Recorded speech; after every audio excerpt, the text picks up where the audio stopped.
Welcome everyone to the show. I'm your host Don Vic. It's my son Stacks. IG couldn't make it, so my son's here with me today. So I want to thank Carnage Ghost Whispers for trying to come on today on the show. I apologize for that earlier. Sometimes it's happened, guys. You know, sometimes technology doesn't work the way we want it to work, and things happen. But we're definitely going to reschedule them for them to come back on the show, and we're going to bring them on the show. I'm actually looking for my glasses. I don't know where I put my glasses. Ooh wee! I'm gonna wear these, but I don't know where I left them. But today we got a special guest coming on the show. Oh, thank you. I can't see without my eyes, guys. We got a special guest coming on the show. She's a director all the way from Oregon. A good friend of mine by the name of Jennifer Dawn. She'll be on the show today. We're going to talk to her. She have a couple things that she would like to say, and just kind of find out how she's been doing with her photography. She does a lot of photography for National Geographics, and we're going to talk to her about that and some other things that she would want to talk about. So I want to thank everyone for watching, everyone for supporting the show. If you believe that, what's this? Okay, so we're going to bring the one and only Jennifer Dawn to the show. People, please welcome Jennifer Dawn to the show. Hi, Jennifer. Hi, Vic. How you doing? Good. How you doing? Doing good. Hi, Stacks. How you doing? You looking all professional, you guys. We're trying to fit the image. Well, I saw your show with Charlotte Hogue. Yeah, Charlotte's amazing. Oh, she loves your new do, without a hat. Yeah, I watched that. You looking good, dude. You are. I love that trophy sitting there. Hey, I got it from an amazing person. Awesome. Keep them close, will ya? Always. I want to thank you for that. I really appreciate that. I'm honored. So I keep it here so people can see it to remind them that this is possible. This can happen. And believe in yourself, believe in your dream, you can fly. Exactly. That's my motto with FTP. Okay. And it's true. It is so very true. You have to believe in yourself before you can ever get anyone else to believe in you. Right. You believe in yourself first, and then you will always fly. That's right. I believe that 100%. Well, I listen to your show, and I see the message you get out there to everybody, and I'm very, very proud of you and your team, Stacks and Iggy. I call him Iggy. I don't care what he says. He can come talk to me about that face to face. I'll stand him right up next to Bigfoot. He can sure as hell tell me anything he wants to. That's it. I love you guys, and I want to thank you for hosting my show. Thanks. And I've had other people with their film festivals to find out how to get a hold of you to maybe host their show. That'll be great. I'll be honored to do so. I think that you guys got something coming up there. And Charlotte was right. You're going places. Thank you. Appreciate that. And I wanted to give you a congrats on what you did for me for my film festival. And I know how hard a work it was. And I know the time it took. But, you're the best, dude. Thank you. Appreciate that. I really do. Sometimes you gotta put in hard work to get results. You sure do. And I started out in 2010 in film and did our very first documentary, God Bless America Again. Hi, Debbie Sue Goodman, award winner. Yes. One of the award winners. Check you, girl. I'm proud of you. Yes. She's amazing. I love Debbie. She's going places too. You know, everybody's going places. And, you know, I think that's amazing. And I want to say right off, there's a reason why I don't go live with myself, and that's because I've got cancer. And it's my 5th time trying to overcome it. I have beat cancer 4 times, and now I'm on my way to beat it a 5th time. And God willing, and the creek don't rise, I'm going to get there. That's right. You know, but it takes a lot. And I got to give a shout out to Kat Pacino, because her and Bill they've sent me books about diet and health and everything else. And they're really been there for me. They're great people. I love them. They've helped me a lot in the industry. And you and I both know how tough it is. Yes. And I have to give a shout out to Kat and Bill. And they're amazing people. Everybody who supported me in my endeavors to get better, through my chemo, through everything else, through losing my hair, That's okay. And I'm fighting it. And I just don't like to go public. But now there was a time myself was out there all the time. Right. But Hollywood is a lot about looks. It's a lot about a lot of things. And I just prefer people not see me right now. The picture that everybody's seeing is me behind the desk, the Warden's desk, from the Shawshank Redemption. Okay. It was Mansfield Reformatory, one of the most haunted prisons in almost the world. And we got to tour that. And we went through it, and we were doing the Mansfield killings at the time. And I since backed out of that film. It was just too much red tape, and the town did not want that film made. And we found out later that a lot of the council people and people were taking the young prisoners from there and farming them out for sex. Wow. And the 2 killers were not killers when they went to prison. They stole tires. They were teenagers. They stole tires.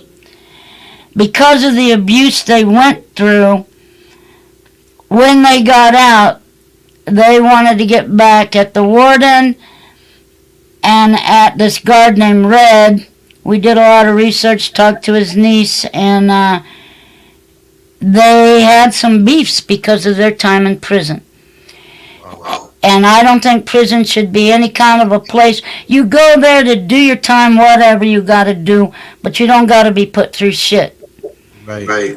And they were really abused, and then they had a beef, and then they became killers after prison. They were not killers first. Wow. And that was the whole thing. They went after the warden and the guard. There must have been a lot of hate. Things must have happened to them in there. See, people don't understand that. For those that in the prison jail, that's a different world. It's a different world. It's a different world. And they don't deserve that. I don't, That's for nobody. No. And you should be able just to go do your time. You don't got to be abused and everything else just because you go into prison. That's right. There's a lot about my life, Vic, that a lot of people don't know, and I'm not afraid to say it. Okay. I started working for a police department at the age of 16, dispatching. And when I turned 18, I got raped by a cop. Oh, wow. And he told me he wanted to be the first when I turned 18. Well, he took me out on this place called Logan Bridge Road. And I got away, but he shot me in the thigh. Oh. And then he left me out there, and I had to walk all the way back. A true survivor. Well, it's not only that, because at 16 I was dispatching, and they had a major traffic accident at a 4-way intersection. And the cop was out, banging it with an off-duty dispatcher, wouldn't answer his radio, and this guy come through in a truck and had 2 kids in a playpen in the back. They got thrown out, but instead of blaming the cop, they said I didn't get any help there. And so they showed me the pictures of the dead kids when I was young. Wow. And politics. I learned a lot about politics at a very young age. And I set out on my own at 18. I took off. I left my family. I left everything. I changed my name. I just wanted all the blood inside of me to be gone. I didn't want none of that blood. Didn't want none of that. So I created who I wanted to be. And I had to believe that I could be that. And then I had to become it. Believe it, see it, achieve it, and fly. And this time for me on your show is to talk to a lot of people about a lot of different things. A lot of people don't know me. I've been an enigma. I've been called an anomaly because I stay behind the scenes. I like behind the camera. I've never acted. I didn't want to be. I want to produce and direct. I want to get the story out. And I want to be behind the camera. But, you got to get out there sometimes. So you got photo shoots. You got this. You got that. You got to look a certain way. You got to be a certain way. You got to act a certain way. Right. But everybody forgets that somewhere in there is a real person. And so my talk today is to reach out to everybody who's really trying to make it. And, really having to go through so much stuff. In my life, I've been raped 5 times. Violent, brutal. And I've survived. I've been shot. I've been robbed at gunpoint. And the guy, I was working at a gas station. The manager of the gas station told me the safe was broken, so put all the cash in the desk drawer. So I did what he said. Then a Cadillac come in. And I know it was a pimp because he had 2 girls with him in the back seat. Cadillac, about $5 gas. 3 hours later, right after he left, I told myself I'm going to get robbed. Wow. Just the hair on the back of my neck, it's that street smarts. Well, a few hours later, I got robbed at gunpoint. Guy cocked the gun, put it to my head, and I had just come in from doing a drop, and I'd left $400 in my pouch and set it on a shelf. I walked across the room to go get my money pouch because he said, give me all your money. So I went over to get my money pouch, and he goes, where are you going? I said, I'm going to get your money. So I walked over and I handed him the pouch. He looked, he said, $400, that's all you got? I said, that's it. The rest is in the safe. I didn't buck. And I didn't buckle. And when the cop came, it was really weird because, I was selling weed at the time. Right out of that gas station, I had a bong at my feet. I had 3 ounces in the desk drawer. And he reached for a pen, and I was like, oh, fuck, I am dead now. Well, then he got a call on his radio. Now, you can't say God went with me. Right. God been with me a lot in my life. Well, I cleared everything out when he went out to his car to take the call. And he come back in, reached in, got a pen. Everything was fine. They counted all the pumps. They counted all the cash. Not a dime was missing but that $400 in my pouch. I did not take a dime. You got to live right. You got to be right. You got to do right. And you know what's weird? What? That cop is dating my mom now, and she's 89. Wow. What were the chances of that? Oh, my goodness, I don't know, He's a great guy, and they're very happy. But talk about full circle. Life comes full circle sometimes. It does. And you and I talked about a lot of things as we talk, Yes. But I know you learn something new about me every day, but you know, I stay behind the scenes so much that I don't let everyone kind of get to know me. You know, and there's a lot about my life I won't tell on your show. Lord knows why. Right. I hear you. But I've had to build myself up from a lot of stuff because when I was robbed, I had just left my family and I had just changed my name and I wanted to get rid of all the blood. And I was actually hitchhiking from Klamath Falls to Eugene, Oregon. And I found a down stop sign, so it was face down in the road. I picked it up, carried it into town, and I had exactly $110 in my pocket. Went into town, rented a quad. 4 rooms, you share the kitchen and the bathroom. Exactly $110 what was in my pocket. I hung that stop sign up on the wall, started pumping gas across the street. 2 weeks later, started college. And I put myself through college. And it was amazing. I've got to say I've been very blessed in my life, but a lot of people don't know that of people, the story behind them. Right. You know, so when you're doing good and they look at you and they think, oh, wow, she got everything. They don't know. Yeah, they don't know where you come from. They don't know where you've been. They feel like you woke up with that on your lap. Yeah, like I'm some privilege. And I've been called that recently, and I recently left Facebook.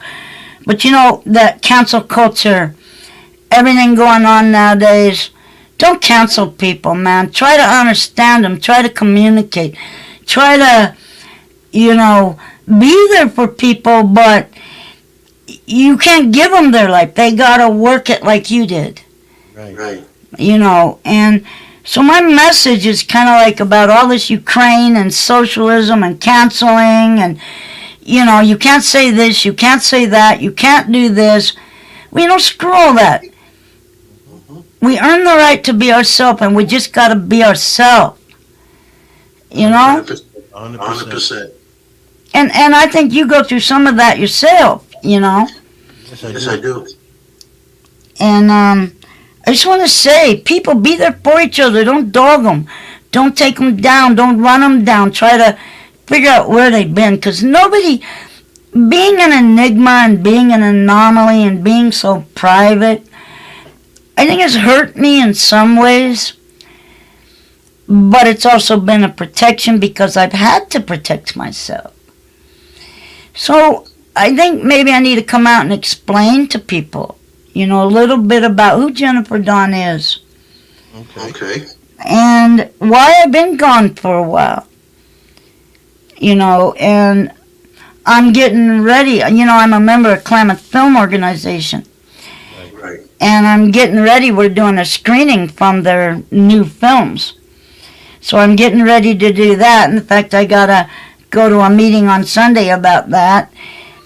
And I'm thinking about running to become part of the board because then I would get to choose what kind of movies are here.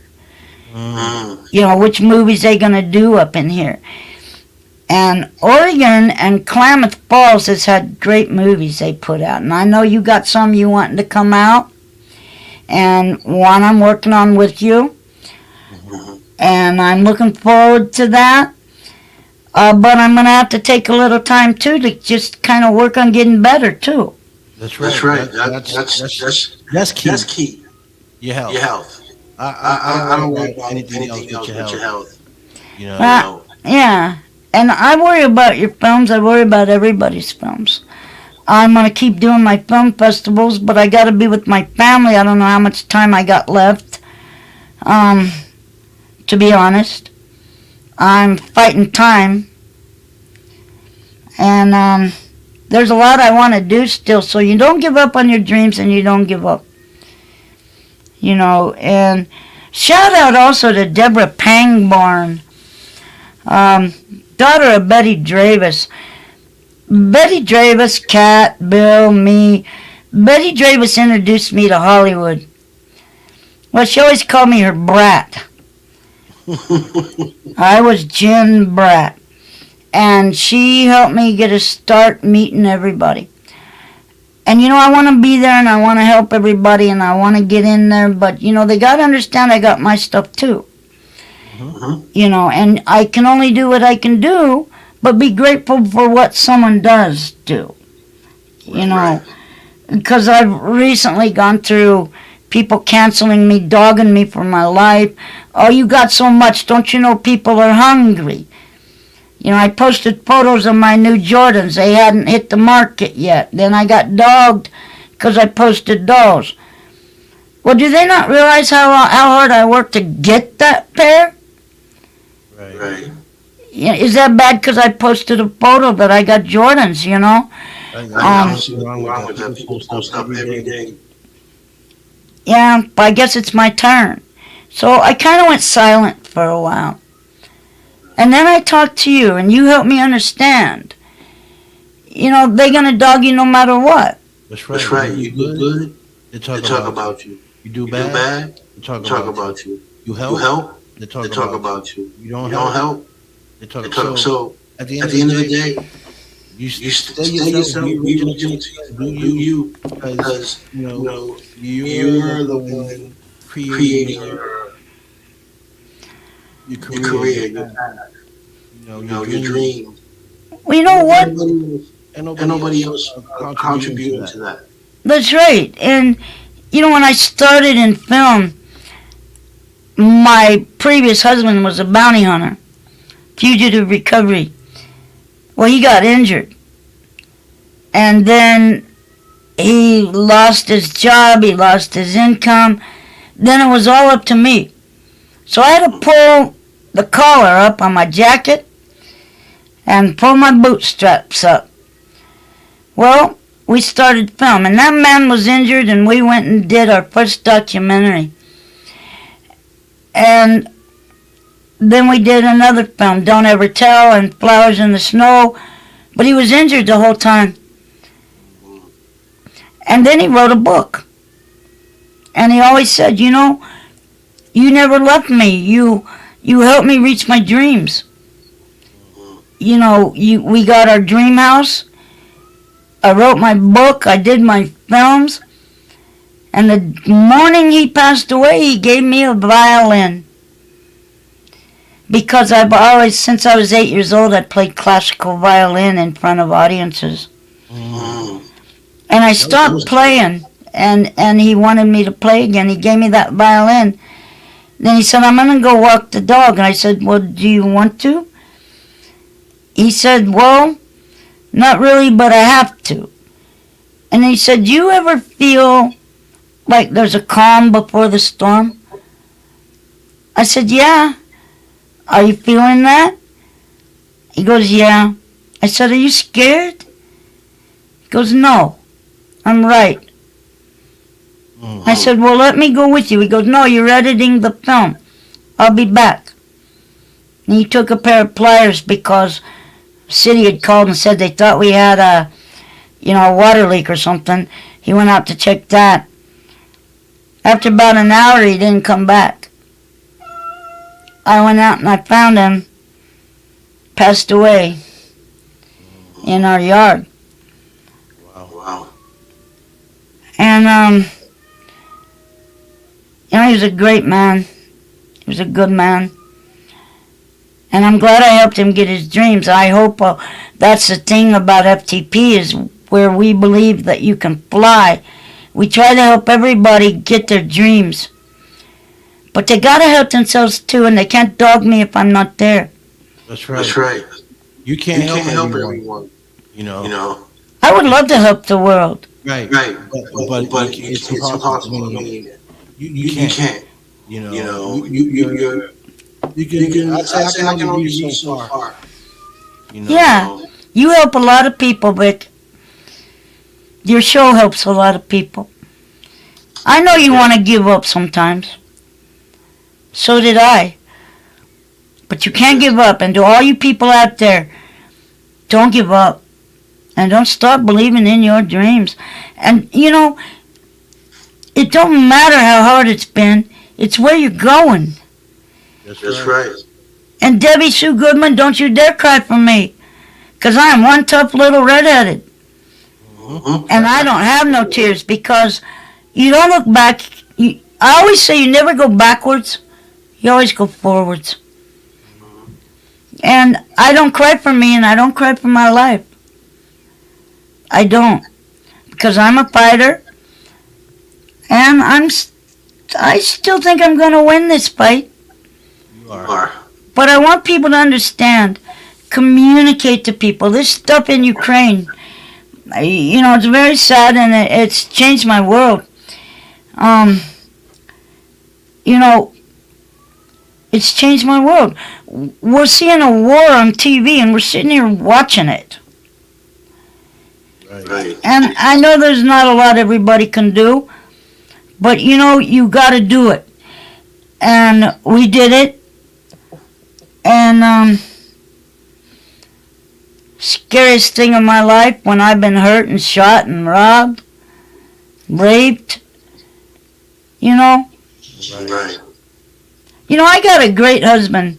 One day he asked me, he goes, I'd like to know what it's like, what you went through. I said, no, you don't.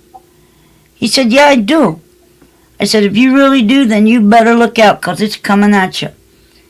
I took that man down right in the middle of the living room, and I blindsided his ass, and I showed him that a man could be raped too. Scared the crap out of him. But when it was done, he looked at me and he said, I'm sorry, babe. Because then he understood, but he let me do that. And trust me, I wasn't easy on him. I bet you wasn't. So what you want to ask me? I done talked enough. Well, tell us Tell a us little bit about your job. We know you like photo. Photo. And we know you're working with National National Geographic. Geographic. Tell us a little bit about that. National Geographic is amazing. You just get to go to all these places and take photos. Mhm. And you hope your photos come out cool. Well, I'm on 3 puzzles. I'm on a pillow. I'm in 3 calendars. Not me, my photos. So that's amazing.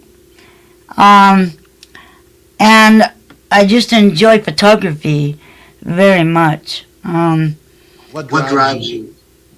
What drives me? Yeah. Wanting to be better.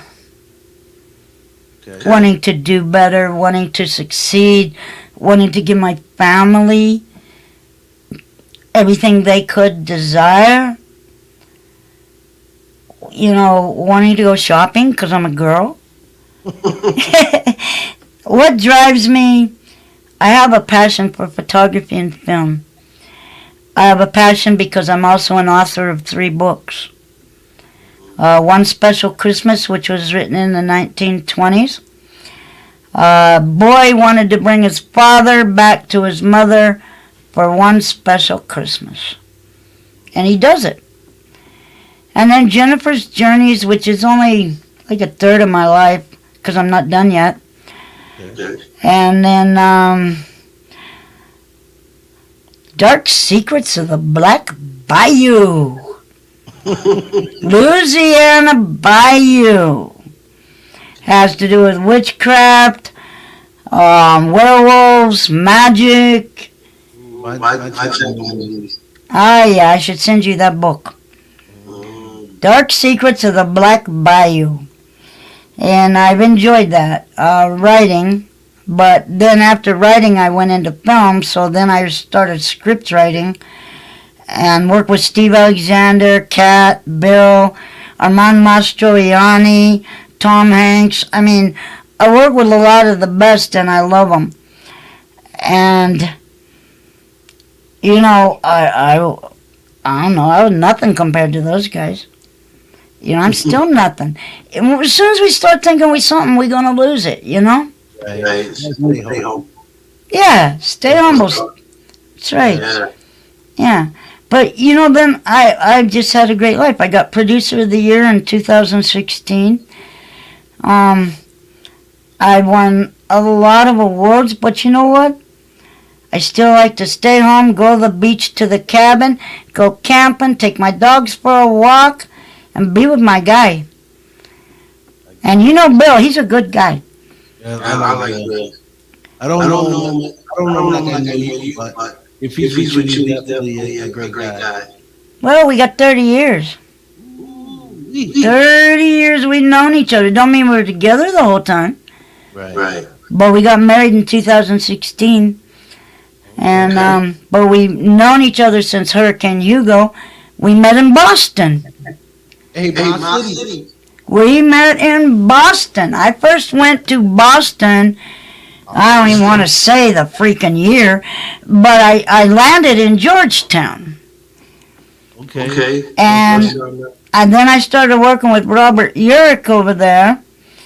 And, of course, he lived out behind Phillips Academy. And he was doing his show. I can't remember the name of it right now.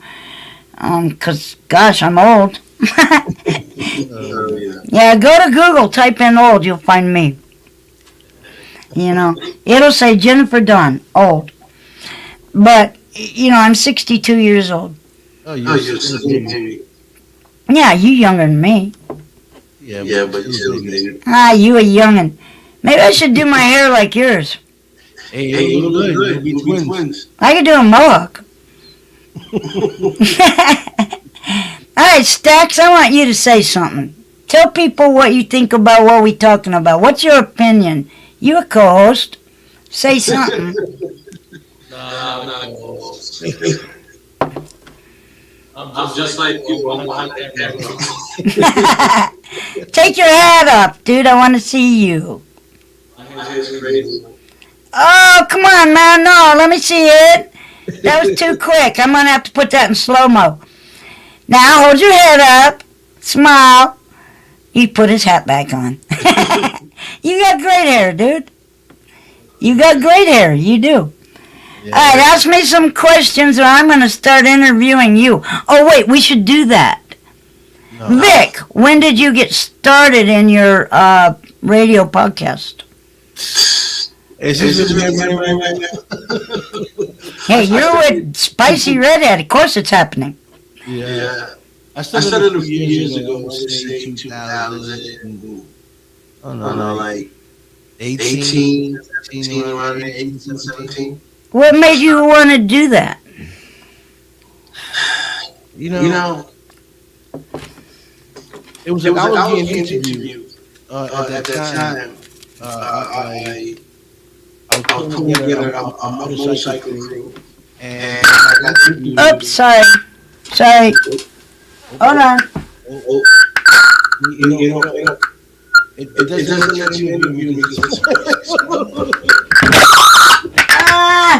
There, we're all better now. All right, I want to hear more about this motorcycle thing. So we was creating a motorcycle club called Taino Kings. Taino Kings, because we are kings, and Taino is part of my culture and my Puerto Rico Indians that were on our land before we came. Ooh, Puerto Rican and Indian. Mm-hmm. So we have Taino within us. Cool. I never knew that about you. Yeah. So that came. So one of the name we started a bike crew stuff. But, eventually I got into some other things with podcasting. So I got into and the same person that interviewed me said to me, "You should start your own show." And I was like, nah, I don't know. I was like, yeah, you're mad humble. So I tried it. And when I did it, the feedback I got back was crazy. Once in a while. You got the bug. Right. Yes. I said, I'm going to be good for this. So I started interviewing local artists from the neighborhood, and some of them were starting to move up. And I just kept going at it. And I started doing it. I do it every week. I mean, every day.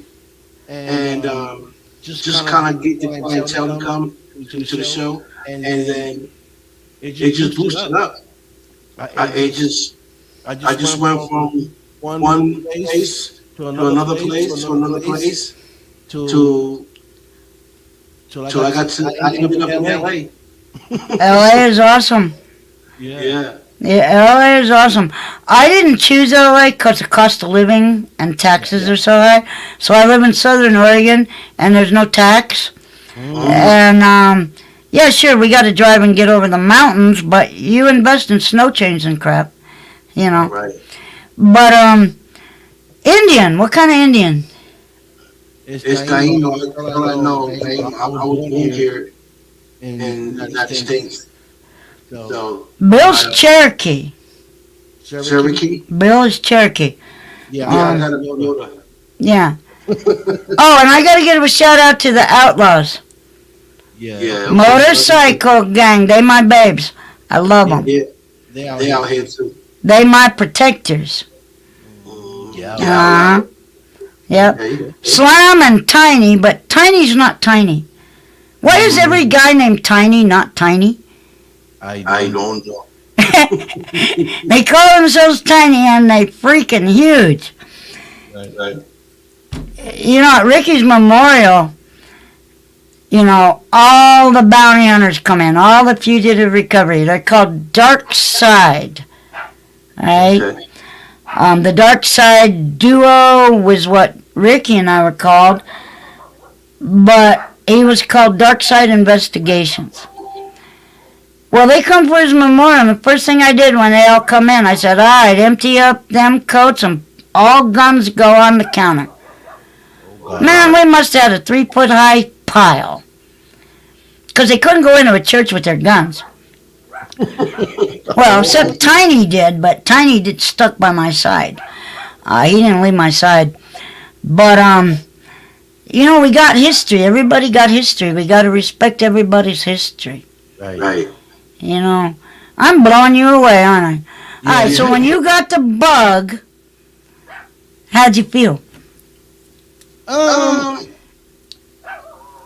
same. What got me excited and was this. Oh, no, because I just did that. Well, what makes this? Well, you worked hard and you deserve it. And all y'all, your whole team, that's for all y'all. That's for your whole team. You know, and I was very proud to meet you. Now, Stacks, you ain't going nowhere. I got a question for you. You ready for the spicy redhead? Yeah. How'd you get involved with your dad? What do you mean?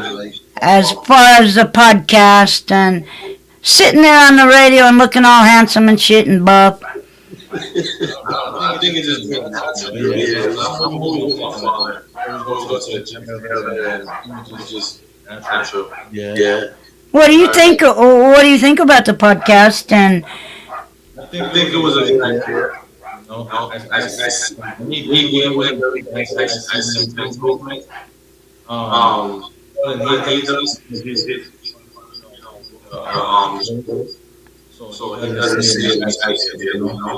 Sometimes it has about it. And we have conversations about it, and he does. so you kind of guide him and help him out.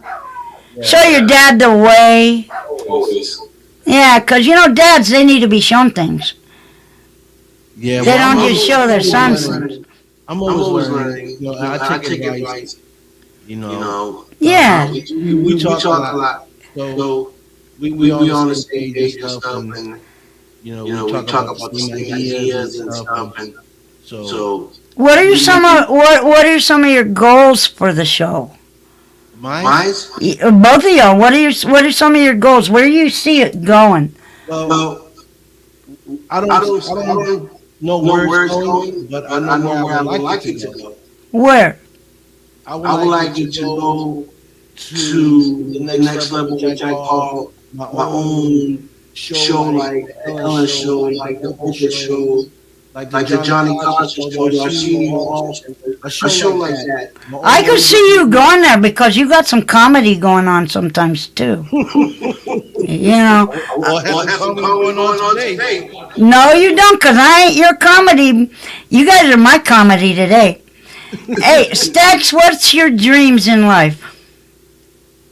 I don't know. I just want to try different. Um, we used to talk about it. Like sometimes, like we want to start more into. Talk into the mic. Talk into the mic. Okay, one, two, one, two, one, two. No, he's turning away. He ain't talking into the mic. He got to get used to the showbiz stuff. Yeah. You're a good-looking guy, Stacks, and so are you, Vic. So your dreams are what? You want to be an actor? Your dad's acted. I'm not really into acting like he is. I was more like the modeling side. Oh, that's cool.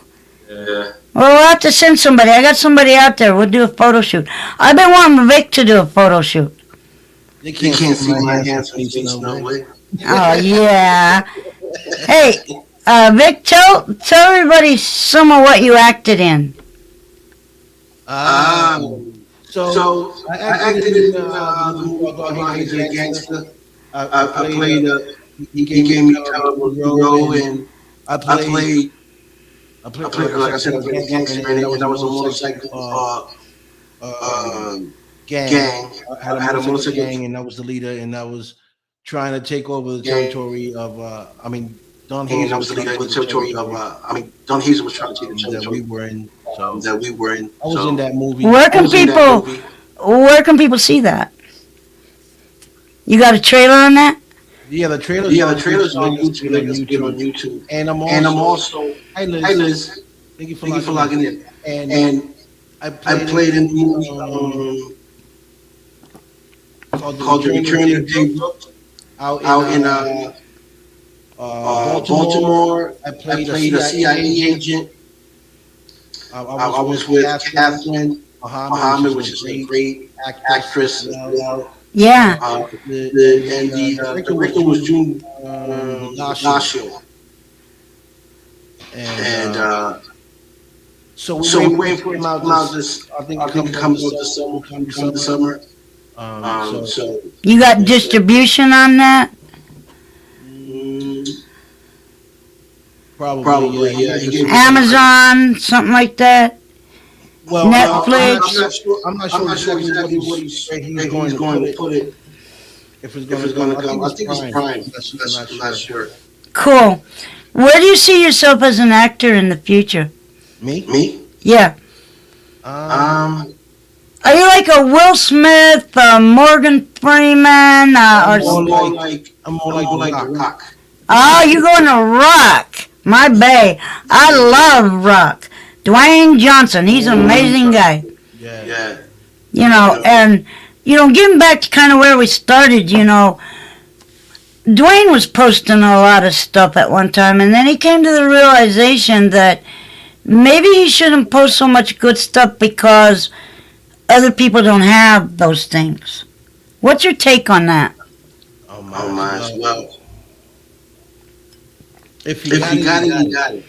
And if you got it, because you worked hard for it, you deserved it. And at the end of the day, I judge the next man for having something I don't have or something that I want. If that's what I want, then I'm gonna work for it to get to that. But I don't see nothing wrong with someone posting a pair of sneakers or a new car. I mean, if they have it to buy it, why not? They want it. It's okay. Why should I feel a certain way about someone posting something on social media? Do you think it's throwing it in people's faces? No. Okay. Not at all. Because, we talked yesterday a little bit about what I've been going through. And because I have a good life, I was told, you shouldn't post these things. You shouldn't say these things, all this kind of stuff. But we worked hard to get it, right? Right. Who's echoing, Barbara? You. Oh, I am? Me. How's that? Better? A little. I think I'm too close to my mic. You got two mics that are very close to each other. Yeah. And you really only need one mic just in the middle of y'all. Yeah, Those mics ain't on enough. Oh, okay, cool. Those mics are off. Well, I ain't gonna tell you how to do your show. Yeah. You'll come through here and get me. Yeah. Yeah, except I got Bigfoot. Hey, I ain't seen you in that Bigfoot shirt. Oh, I wore it. Oh, I must have missed that show. You got to send me the link to that. You You late on that one. Well, no, you got to send it to me. I forgot what show it was. I don't know. I have to go back. I search your shows a lot. I miss a lot because I work a lot. But, you know, so basically what we talking about is what is our message we trying to say?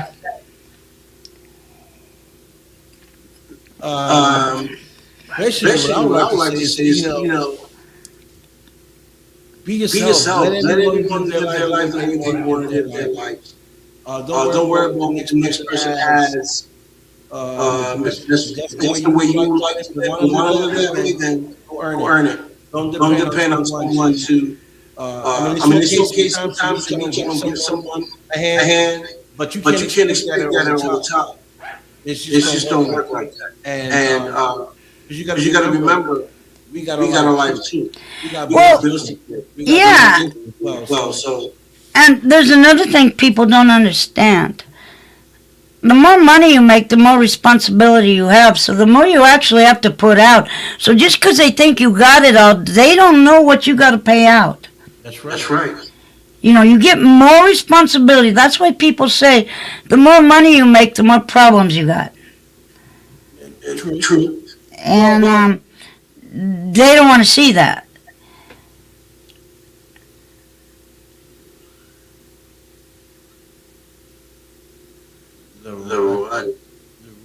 I'm reading these comments too. Okay. Okay. Nobody should be rude, Barbara. Okay. That's our message. Be nice. Be kind. That's what my picture says. Be kind. That's right. You know.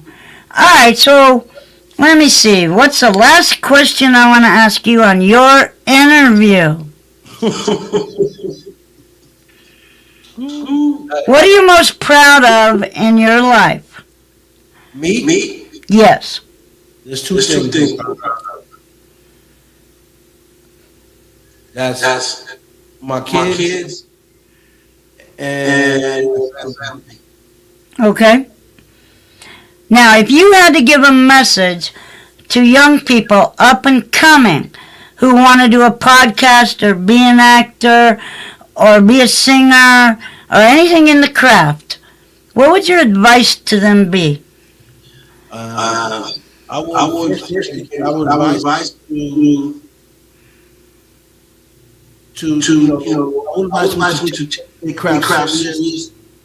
Put in all the work that you need to put into see yourself wherever this vision is going. I would advise you to don't listen to no one.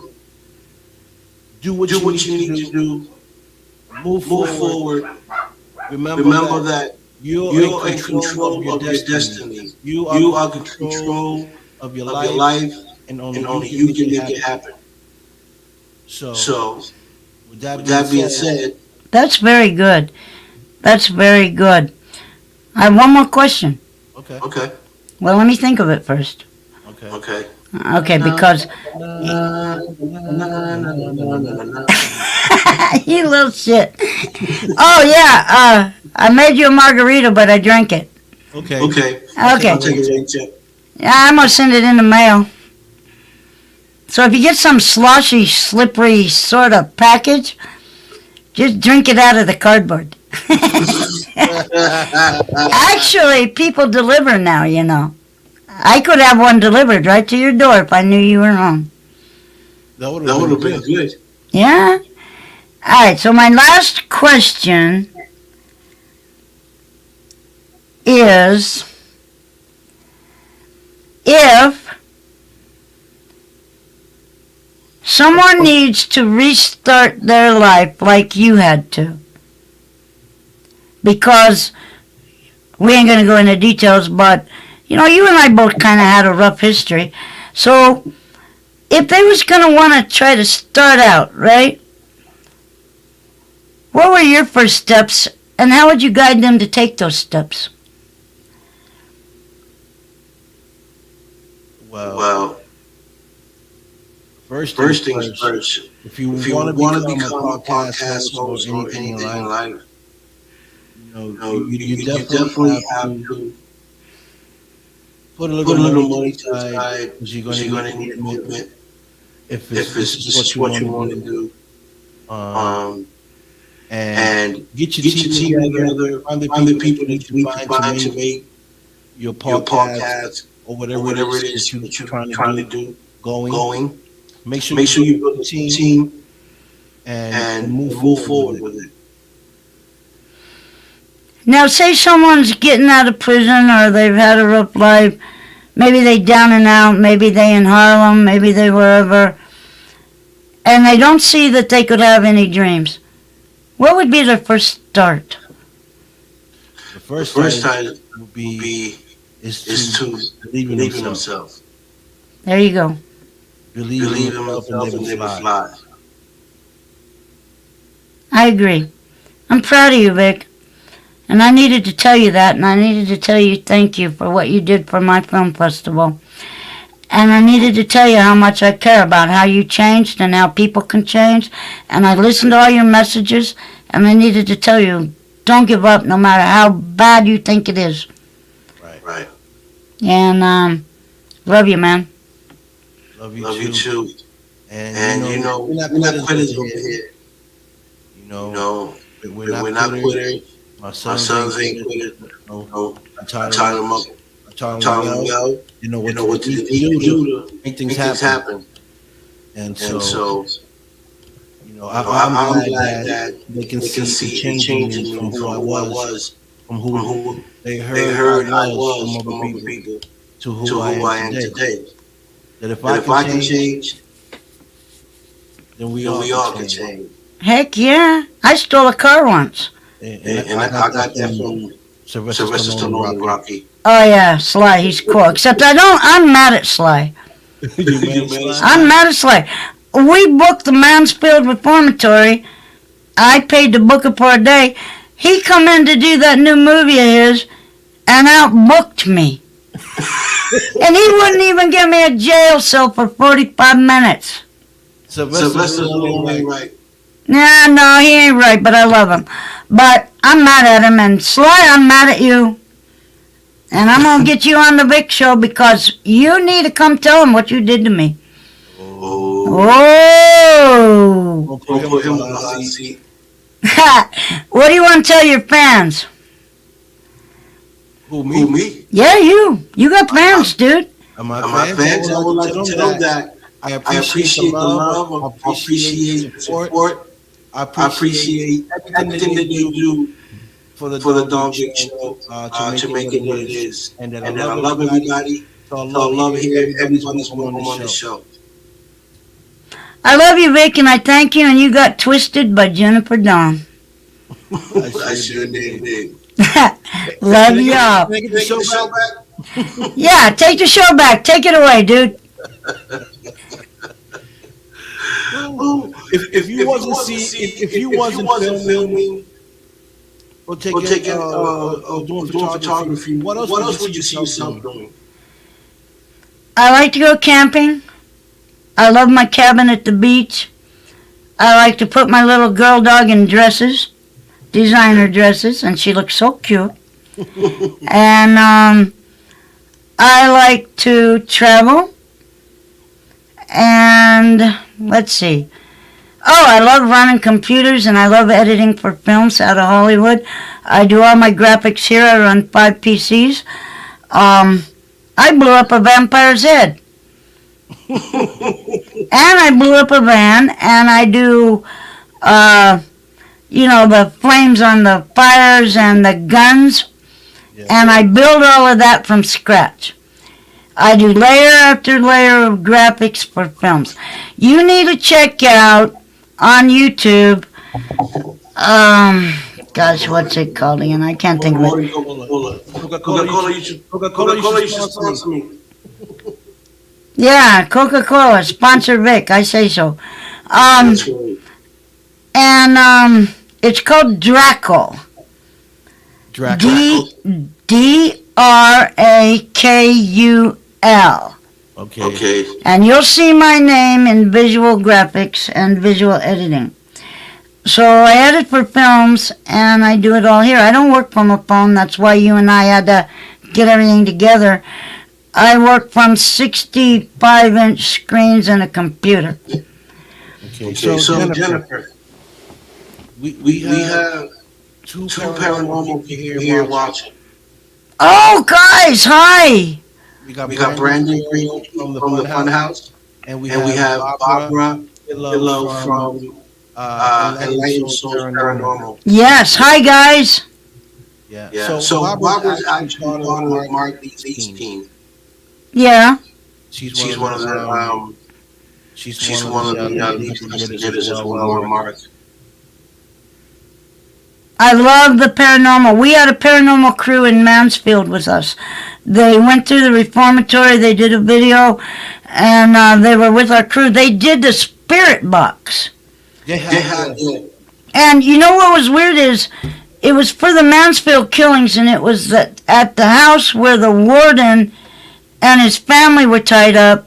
Then they drove them all out to a cornfield and they killed them. Wow. See, this is music to Barbara and Brandon.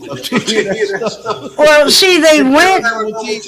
Yeah, they went to the house, and they had the spirit box, and the spirit box called out my name.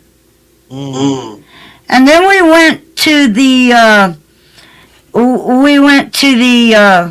graveyard where the warden and his family were buried, and everybody got mad at me because I called him out with the spirit box. I called the warden out, and I called his daughter out because they said that she had been raped. Mm. And they said, Jen, you don't call the spirits out. I said, well, hey, I'm calling them out. On the spirit box, they said she wasn't raped. Wow. And they actually talked to me. I mean, I believe in this stuff. And in fact, I lived in Mississippi, and I had this big manor, and we lived there. And my husband was gone for a couple of weeks. And all of a sudden, my dog, I would close the bedroom door, and it would open on its own. Mm-hmm. And my dog would go around the edge of the bed, barking and barking and barking. Well, I went out to take pictures one night because it was around Christmas time and I had the lights up. There was a big orb right above the house, Mm-hmm. and then there was a smaller orb looking through the window. And that was Ricky's father, who was the main guy, because he'd been sheriff of Raleigh, Mississippi for years. And then his mama, that had to be her, and they passed away. But I believe in them. I believe in spirits, and I believe in ghosts. But there's a difference between ghosts and spirits. Right. And I truly came to understand the difference. But I did call my husband home because I got scared. Maybe we go out there today and investigate that haunted prison. Dude, we got some work to do on that, because when they saw that Jennifer Dawn was coming, they had the sheriff and the captain get to the prison before I got there. Yeah, they did, and they actually passed with sirens, and Kat and Bill were in the car with us.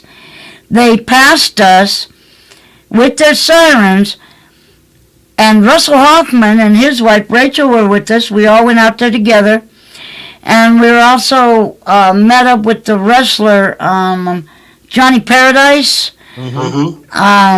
Chris Hahn, and he was in our scene. But we went out there, and Russell went up to get the tickets, and he overheard him saying, "She's here. She's here. So I don't know if that should scare you or not, but It does. you're so scared of me anyways. But they didn't want me to do the story. Wow. They didn't want the movie told. I backed out of the movie. It had been 4 years in the making, and we've got some great trailer and footage, and we went through the prison. And you're going to have to ask Kat about her experience in there because, you know, I'm not going to tell you what she did, but in a jail cell, she did something. You got to love the atomic blonde. Yeah, but we had it. Oh, yeah, she's amazing. I got to give her a shout out. There's a lot of people I need to give shout outs for my career, you know, and hopefully I'm giving a shout out to everybody for where I'm at because, you know, somebody once told me, don't ever forget where you came from because it's made you to be where you are. Amen. And amen to that. And with that, I'll just shut up and you can take over your show and let's say goodbye to everybody. And yes, I want to do paranormal with all you guys because somebody made a comment there. Okay, we can make that happen. Well, we going to. We got, you know, Enlightened Soul Paranormal. We have the Fun House with Brandy. We have Minnesota Spirit as well. We have Matt Baron, which is a paranormal consultant. We have Cool. Matt Clark. Also, I have a lot of them. Man, if we get all them paranormal guys out here, the ghosts are just going to run. If they see Barbara, if they see Barbara, then No, Barbara and I got dolls. so you, Barbara, Lisa. We got to bring our dolls. No. We're going to do the dolls' revenge, and you're going to be the victim. Already rid of me already. Ah, man, we love you. Stacks, nice to meet you, dude. Yeah. So Jennifer, you know we love you here, and you want to talk about the before we go, you want to just talk about the Lady in Gray real quick? The what? The Lady in Gray. Oh, the Lady in Gray, thank you. With Miss Dawn Hastings or Donna Heising. Donna Heising, I have basically booked. I haven't done a contract with her, but we've come to an agreement on payment. And The Lady in Gray is a real story about the Yatchet's lighthouse here in Oregon. And I have changed the name to The Lady in White. Okay, Lady in White. The Lady in White, but it is based on the real story of the Lady in Gray, and only because I didn't want to have to deal about copyrights or whatever and all that kind of stuff. But she is a lady, and she lost her child, and she killed herself, and she haunts the Yatchet's lighthouse. She threw herself off the cliff, and it's everybody goes there every year, and they actually stay in the bed and breakfast there, and they see her walking the grounds. Wow. But the lighthouse is haunted also, and I've already got the permits to shoot there, and I got the permits for our film to shoot at the Oregon State Mental Hospital, which is where they did One Flew Over the Cuckoo's Nest, by the way. So just because I haven't made the meetings, let everybody know I got those filming permits, and they're open-ended dates. Okay. So that's not a specific time.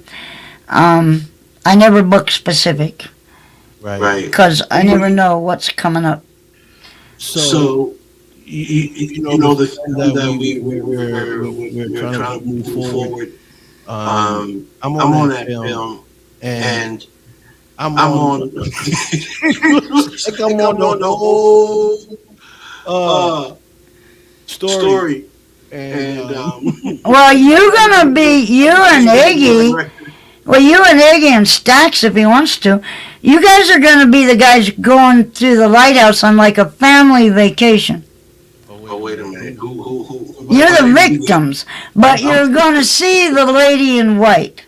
okay.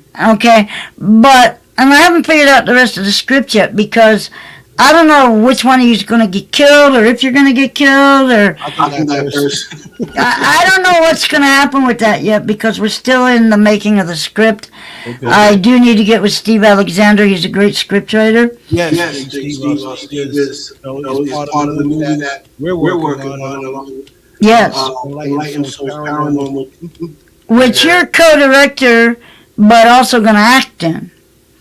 Yeah, well, I was thinking more I would like to do more of the directing, co-directing on it. Well, I would love to direct with you, and you know, I think you got some great insight. You got some great moves. You got some great, you know, video. You know, I think you'll be very good, and you certainly got the cut part down and action part down. That's right. You know, you action. Action. Or freeze frame. Now I do a freeze frame. Nobody else does that in the industry. Okay, and I say higgity dog.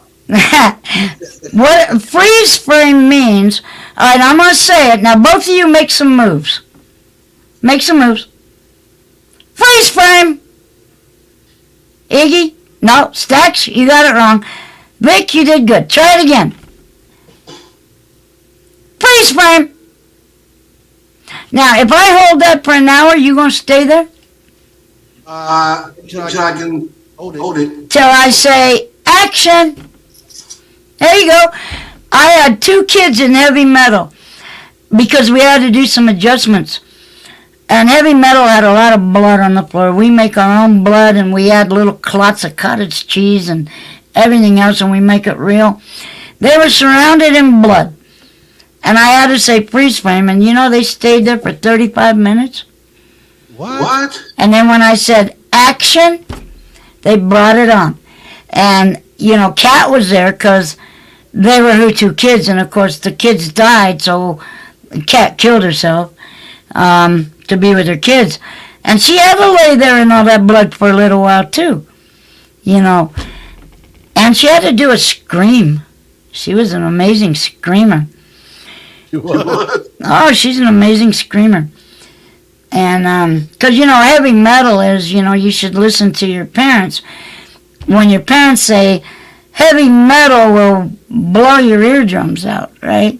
Mm-hmm. Well, this was about a heavy metal thing with the devil and Jimmy Shandy, who's passed away. He was the guitar player, and he came in as the devil, you know. And so he was the heavy metal devil dude that came in and got the kids to listen to heavy metal when their parents were gone. And then they come home and they find everything that happened, and that's just a short 17-minute film in 17 countries in 17 languages. And it won a lot of awards. That's one of my shorter films. You know, like My Little Purse? Right. Yeah, My Little Purse. Yeah. Yes. My Little Purse. I love that. All right. Well, anyways, now what? Where do we go from here? Hello to everybody who's listening. And you're on the Jennifer Don Vic show because I'm interviewing Don Vic. Yeah. And he didn't know I was going to do that. Right. So I hope you listen back up because he's a great guy. I love him to death. Thank you. And thanks for letting me have my voice. I hope I got to say everything I wanted to say. Awesome. That's what the show's all about. Getting people to come on the show, to speak their mind, and give people advices. And they don't know a little bit about themselves, and let them know that we all go through the same thing. You know, nothing makes us special, no one's special. We all have the same problems, just in different places. But we got to live our lives too. All day. Yeah. You know, and people don't want you to. They want to counsel you, or they want to say, oh, you say too much by posting your new sneakers, because nobody else can have those sneakers, so I'm not supposed to post my sneakers. And, it's not about the sneakers. It's about the principle of the point. Right. And everybody in Hollywood, everybody in the craft, everybody who's working towards their dreams, we work hard Don't let nobody dog you down. And I did, and I'm sorry, but I did. It hurt me. And they actually had me questioning that I've done so well in my life, and they made me feel bad that I had done well. Well, then that You know, like I had to don't- apologize for my life. no, no, not at all. You're doing the right thing. You're doing, and and you did what you were supposed to do. That's what everybody. That's what everybody lives for, is to change their lives and get to a place where they're comfortable. That's what life is all about. Well, the only way we can help people, yeah, is because we got here. That's right. That's right. If we weren't where we are, how could we help people if we didn't have it and made it to help people? Right. You know, and that's a sad thing, is that people don't understand. They think we flaunting or we bragging, but we're just being us and being friends in our own circles. Right. Bragging is bragging, and having something and living a life humble is a different thing. And maybe we shouldn't post a lot of stuff. Maybe we should be more humble because times are hard. Yeah, but time's always been hard. Now more than before, but time has always been hard in my eyes. You know, we can only make our hard times better if we choose to. You know, if you choose to do better, you're going to do better. But we always look in the hard times. Those that get tired of living that way usually step up, put their foot forward, and change their ways, change their lives. And it's okay. That's what you're supposed to do. If you're stuck, then that's your problem. That's your prerogative. Like you're the one that needs to get out of that position. You're the one that needs to work hard enough to get what you want. Don't worry about what the next person wants, because they're earning it. Yeah. Otherwise, we're denying who we are, and we're having to feel sorry that we made it, or we're having to feel sorry that we live kind of a good life because they aren't there. I mean, I understand some discretion, and I understand humility, but I don't understand dogging people because they made it and they don't have, but others do. You see, when you and I talked the other day, and I told you, I said, you know, when I started out, I didn't have nothing. Right. But I didn't dog people because they did, and I didn't feel jealous. I communicated. I asked questions. I learned from them, and then I built on that. Right. Great You know, message. Yeah, and I don't know if that's a message or not, but maybe it is. All right. It is. You know, You got to pick up on things like that. Well, So I want to thank you, Jennifer, for coming on the show. You're amazing. You're always welcome here. If you have anything you want to talk about, anything you want to promote and talk about, you're always welcome on the show. Well, thank you. You're welcome on your show, too, and I'll be glad to interview you again.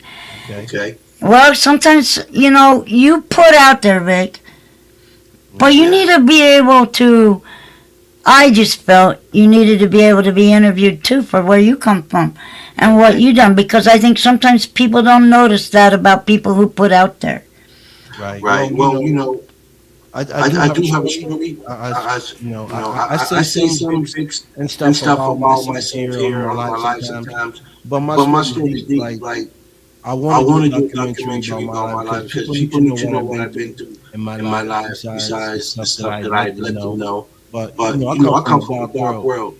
You know, and just because it don't look like it, because today I'm a different man. You can really tell. But I do have a story that I want to tell, but not just to anyone. You know, I Exactly. story to someone that can put it out there and let people hear my story, where I really come from, and what I've been through. Well, this was my way of saying thank you. And to show a little bit of greatness to you. Thank you. Appreciate it. And thank you for being the best host. And thank you for being you. Thank Thank you for being here. And another thing I want to thank, can't wait to see Jeffrey East to to the the U.S. U.S. Hopefully, I Hopefully, I can can get him on get the him on show the when show he when he comes. comes. Yeah, and I know he wants to, and he's still in France, but he is coming home. He'll be done filming, and he does want to do your show. Superman, yes. Superman. All right, and you Superman too, and you too, Stax. Quit wearing a hat. You got great hair, man. I love you too. Heart back at you, man. All right, I'm out. All right, Love you. Love you. Bye-bye. Right, ciao. People, that was Jennifer Dawn, director, all the way from Oregon. Good friend of mine.